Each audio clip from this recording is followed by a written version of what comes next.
Selamat siang Bundari dan teman-teman. Kami dari kelompok 6 akan mempresentasikan mengenai pelayanan kesehatan modern dan alternatif. Dan kami akan membahas mengenai rumah sakit. Kami beranggotakan saya Bernardo Adi Gunasantosa, Yosafat Krisatya, dan juga Alfonsius Roga. Lanjut.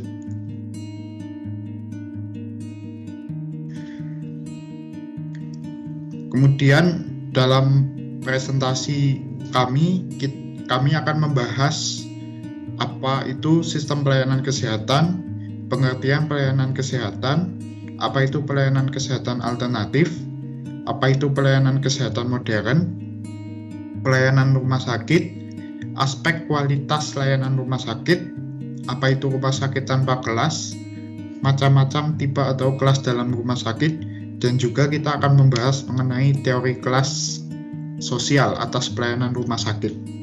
Lanjut. Jadi yang pertama kita akan membahas mengenai sistem pelayanan kesehatan.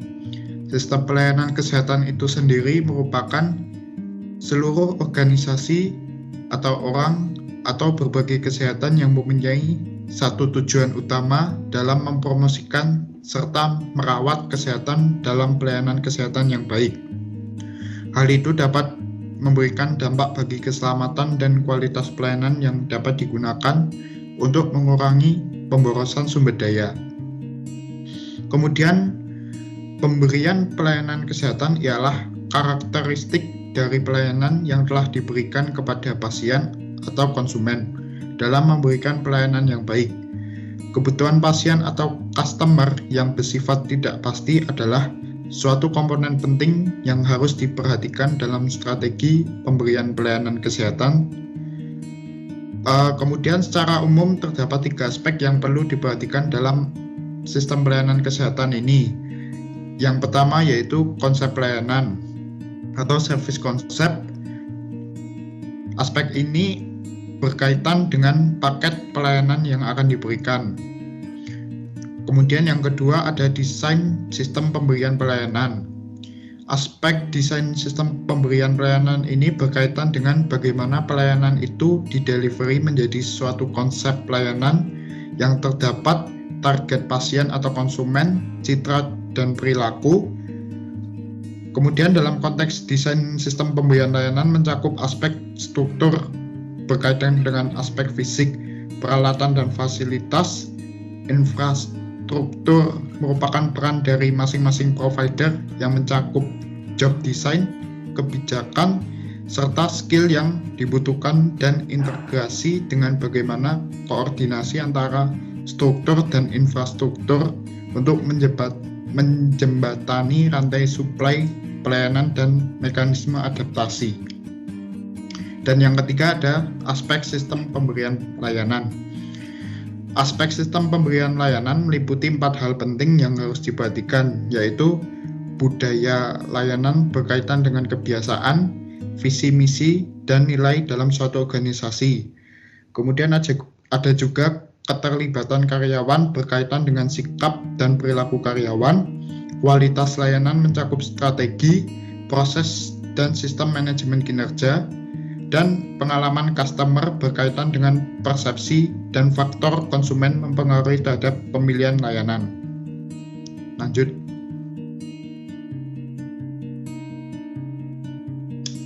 Kemudian yang kedua kita akan membahas tentang pelayanan kesehatan. Pelayanan kesehatan itu sendiri merupakan sebuah konsep yang digunakan dalam memberikan layanan kesehatan kepada masyarakat. Menurut Profesor Dr. Sukidjo Notoatmojo, pelayanan kesehatan memiliki tujuan utama yaitu memberikan pelayanan preventif dan promotif dengan target masyarakat. Sedangkan menurut Levy dan Lumba, pelayanan kesehatan merupakan upaya yang diberikan sendiri atau secara bersama-sama dalam sebuah organisasi dalam memelihara dan meningkatkan kesehatan, mencegah serta menyembuhkan penyakit ataupun memulihkan kesehatan perorangan, kelompok, masyarakat, dan juga keluarga. Kemudian dalam UU nomor 36 tahun 2009 mengenai pelayanan kesehatan terdiri dari dua kata unsur, yaitu upaya kesehatan dan sumber daya kesehatan. Upaya kesehatan merupakan cara-cara supaya pasien cepat pulih atau sembuh kembali. Sedangkan yang dimaksud dengan sumber daya kesehatan yakni orang-orang atau institusi yang bertugas untuk merawat dan mengurusi pasien-pasien yang sakit agar menjadi sehat atau pulih kembali. Contohnya seperti tenaga kesehatan yang terdiri dari dokter, apoteker, bidan, perawat, dan sarana kesehatan seperti rumah sakit, puskesmas, dan poliklinik. Untuk selanjutnya akan dijelaskan oleh Kak Roga.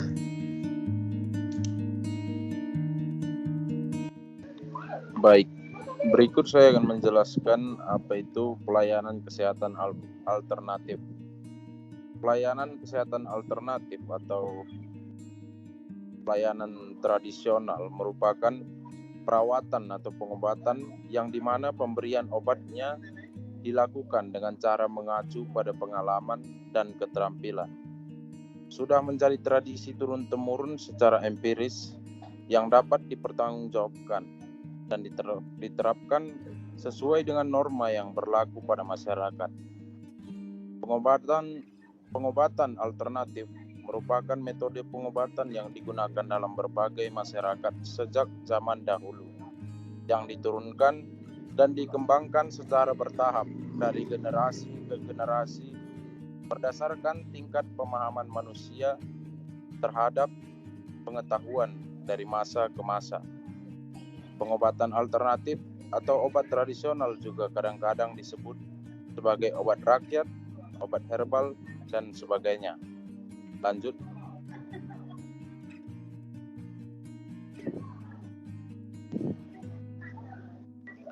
Kemudian, pelayanan kesehatan modern. Pelayanan kesehatan modern merupakan pengobatan konvensional dalam upaya untuk meningkatkan derajat kesehatan masyarakat yang dimana di dalamnya meliputi upaya peningkatan, pencegahan, penyembuhan penyakit, serta pemulihan kesehatan yang diperoleh melalui pendidikan terstruktur dengan kualitas, keamanan, keefektivitas tinggi yang berlandaskan ilmu pengetahuan biomedik dan dalam ilmu kedokteran. Berikutnya akan dijelaskan oleh teman saya.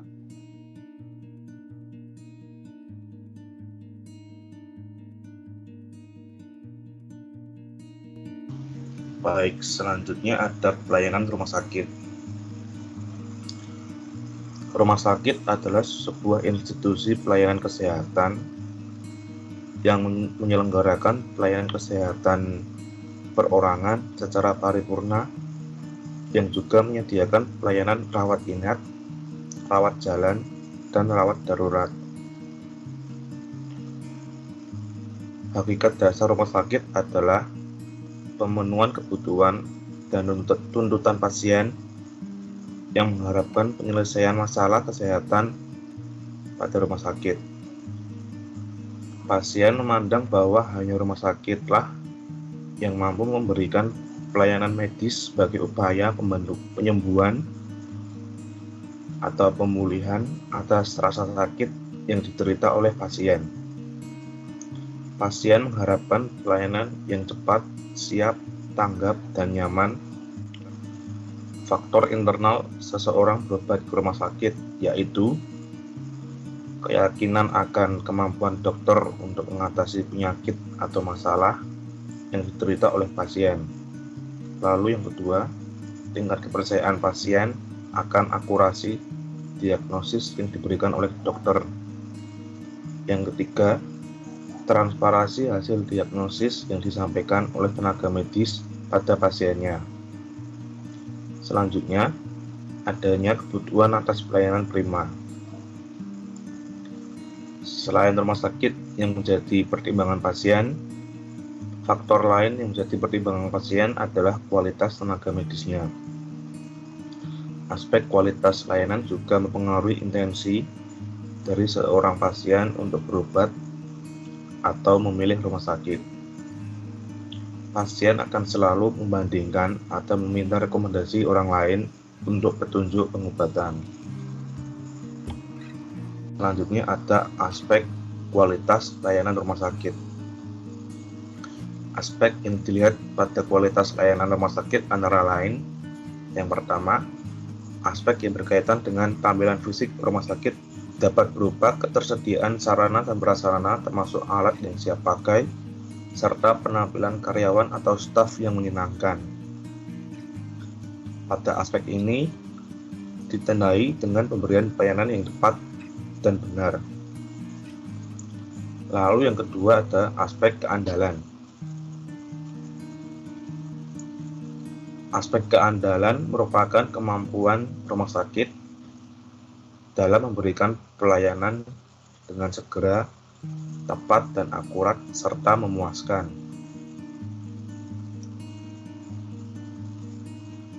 Aspek ini ditandai dengan pemberian pelayanan yang cepat dan benar.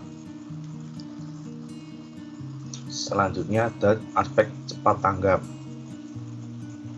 atau responsif, yaitu keinginan para karyawan atau staf dalam membantu semua pasien yang berkeinginan untuk sembuh dan melaksanakan pemberian pelayanan dengan tanggap. Selanjutnya ada aspek kepastian.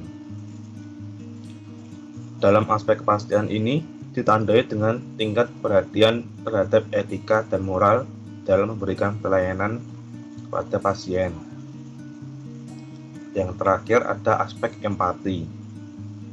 Dalam hal ini, karyawan atau staf rumah sakit mampu menempatkan dirinya sebagai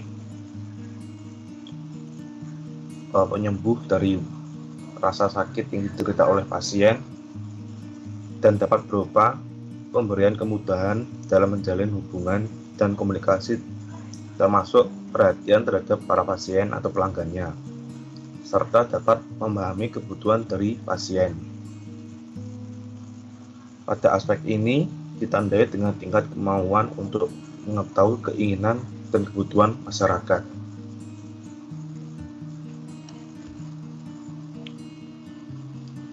Selanjutnya ada persepsi pasien terhadap kualitas pelayanan rumah sakit. Persepsi pasien terhadap kualitas pelayanan suatu rumah sakit tidak berpengaruh pada intensi mereka untuk berobat. Hal ini disebabkan oleh adanya pertimbangan lain yang dinilai lebih penting dibandingkan dengan kualitas layanan rumah sakit. Rumah sakit tanpa kelas. Rumah sakit saat ini diatur dengan Undang-Undang Nomor 44 Tahun 2009 mengenai rumah sakit yang menganut prinsip nilai keadilan, persamaan hak, dan anti diskriminasi, serta fungsi sosial dari rumah sakit itu sendiri. Rumah sakit mempunyai tugas dan fungsi yang berhubungan dengan tindakan promotif, preventif, kuratif, dan rehabilitatif dalam rangka meningkatkan pelayanan kesehatan terhadap pasien. Hal tersebut dapat dikaitkan dengan nilai-nilai pelayanan yang tidak diterapkan di rumah sakit dalam memberikan pelayanan pada pasien, terutama nilai keadilan. Dari aspek pembiayaan, rumah sakit memerlukan biaya operasional dan investasi yang besar dalam pelaksanaan kegiatannya, sehingga perlu didukung oleh ketersediaan pendanaan yang cukup dan berkesinambungan. Pembiayaan rumah sakit dapat bersumber dari penerimaan rumah sakit, anggaran pemerintah, subsidi pemerintah, anggaran pemerintah daerah, subsidi pemerintah daerah, atau sumber lain yang tidak mengikat sesuai dengan ketentuan peraturan perundang-undangan. Pemerintah mempunyai tanggung jawab dan peranan yang penting untuk penyelenggaraan pelayanan kesehatan masyarakat, terutama pada rumah sakit. Hal ini menyebabkan masyarakat Indonesia bisa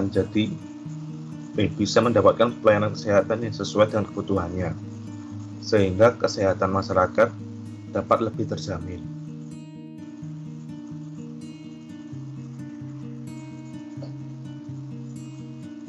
Selanjutnya, bisa dijelaskan lagi oleh Saudara Ardo. Oke, selanjutnya kita akan membahas mengenai tipe dalam rumah sakit. Berdasarkan Permenkes RI nomor 986 atau Menkes Toper tahun 11 tahun 1992, pelayanan rumah sakit umum, pemerintah Departemen Kesehatan, dan pemerintah daerah diklasifikasikan menjadi 4 kelas, yaitu kelas A, B, C, dan D. Tipe rumah sakit ini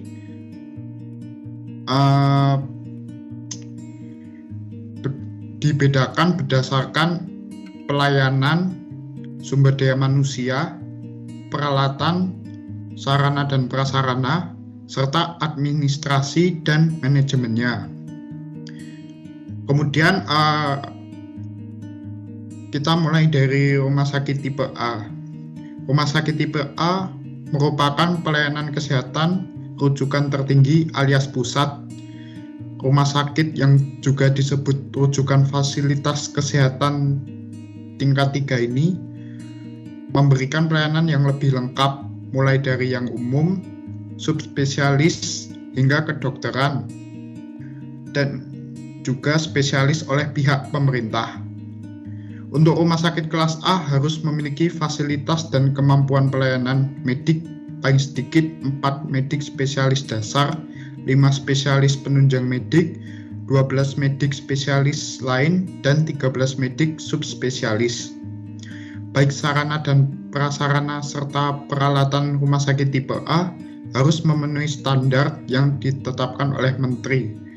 Selain itu, peralatan radiologi dan kedokteran nuklir harus memenuhi standar sesuai dengan ketentuan undang-undang. Pada rumah sakit kelas A, pasien bisa menikmati pelayanan medik umum, pelayanan gawat darurat, pelayanan medik spesialis dasar, pelayanan spesialis penunjang medik, pelayanan medik spesialis lain, pelayanan medik spesialis gigi dan mulut, pelayanan medik subspesialis, pelayanan keperawatan dan kebidanan, pelayanan penunjang klinik, dan pelayanan penunjang non-klinik. Yang berikutnya ada rumah sakit tipe B.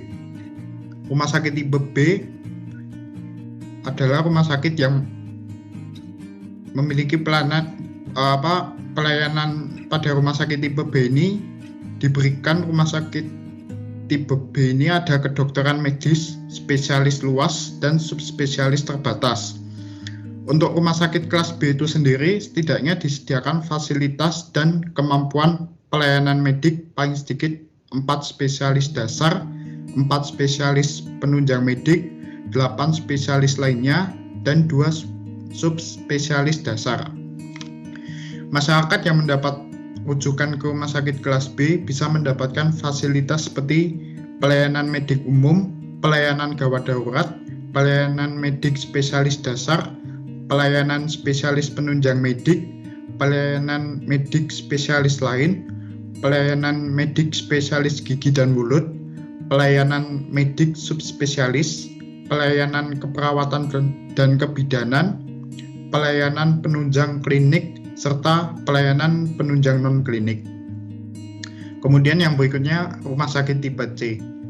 Rumah sakit tipe C atau Vaskes tingkat 2 ini memberikan pelayanan hanya kedokteran subspesialis, namun sifatnya juga terbatas. Misalnya saja pelayanan penyakit dalam, bedah, kesehatan anak, bidan, dan kandungan.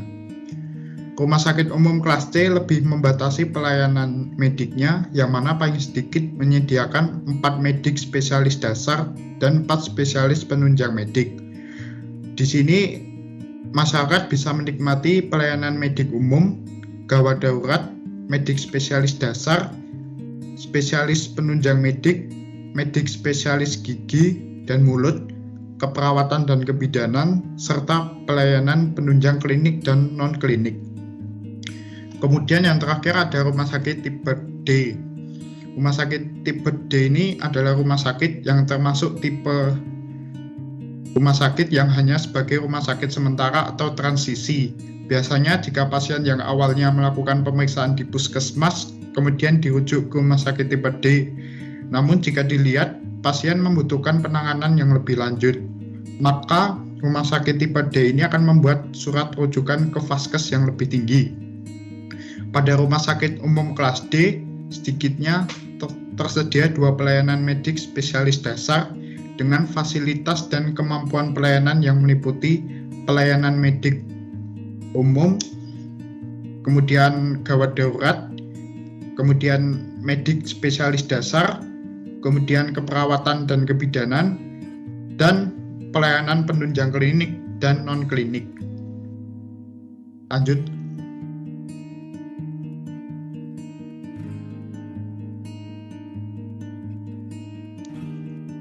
Kemudian teori kelas sosial Karl Marx atas perspektif pelayanan rumah sakit.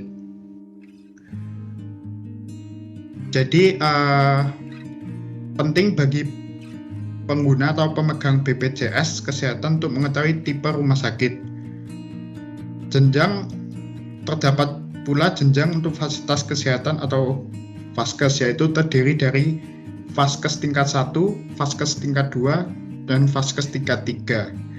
Vaskes tingkat 1 meliputi puskesmas, klinik, praktik dokter gigi, dan rumah sakit kelas D.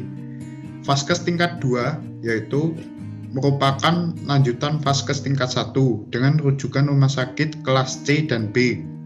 Sedangkan vaskes tingkat 3 itu meliputi rumah sakit kelas A dengan sarana dan prasarana yang lebih lengkap dan tentunya juga lebih modern. Pelayanan rumah sakit seringkali dibedakan berdasarkan kelas sosial.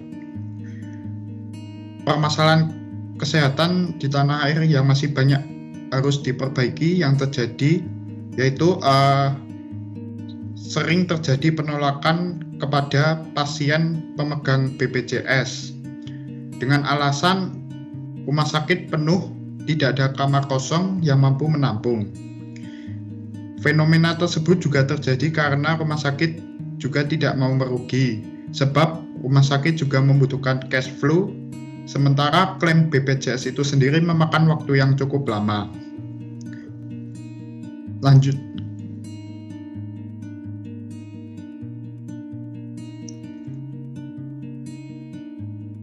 Oh ya, tambahan saja, cukup banyak penolakan pasien peserta BPJS Kesehatan oleh rumah sakit swasta.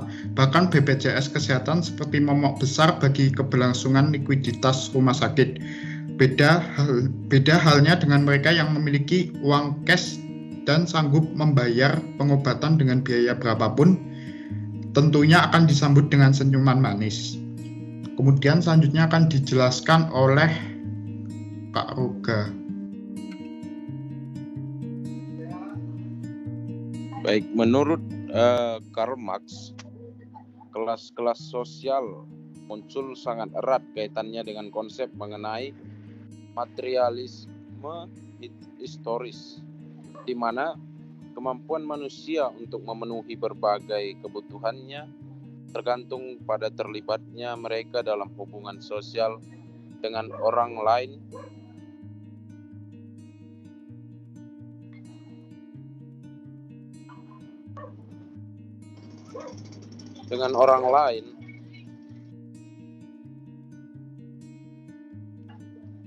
untuk mengubah lingkungan material melalui kegiatan produktifnya.